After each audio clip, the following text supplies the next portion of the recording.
పిత పుత్ర పవిత్రాత్మ నామమున ఆమేన్. పరిశుద్ధ శిలువ మార్గము. మూడవ స్థలము, యేసు ప్రభువు మొదటిసారి శిలువ కింద పడుట. యేసుక్రీస్తువా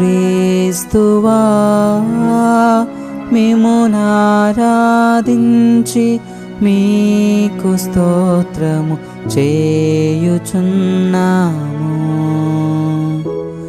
ఏలయనగా మీ తిరుస్లీవ చేత లోకమును రక్షించితిరే. సర్వశక్తిమంతుడైన దేవుడు బలహీనపడి నేలపాలయ్యారు. లోకరక్షకుడు పడిపోవడం చూసి శత్రువులు నవ్వారు.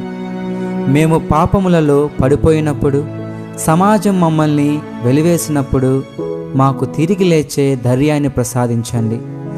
మేము మళ్ళీ పడిపోకుండా మమ్మల్ని బలపరచండి.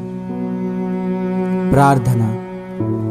ఓ అతి పరిశుద్ధుడు అయిన యేసు ప్రభువా, మా పాపముల భారమును తొలగించుటకు మీరు అనుభవించిన ఈ శిలువ యాత్రను మేము భక్తితో ధ్యానించుచున్నాము.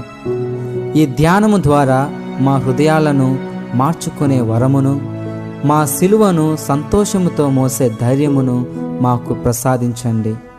పరలోకమందుండెడు మా యొక్క తండ్రి, మీ నామము పూజింపబడునుగాక, మీ రాజ్యము వచ్చునుగాక, మీ చిత్తము పరలోకమందు నెరవేరినట్లు భూలోకమందు నెరవేరునుగాక. నానాటికి కావలసిన మా అన్నము మాకు నేటికివ్వండి. మా యొద్ద అప్పుబడిన వారిని మేము మన్నించినట్లు మా అప్పులను మీరు మన్నించండి.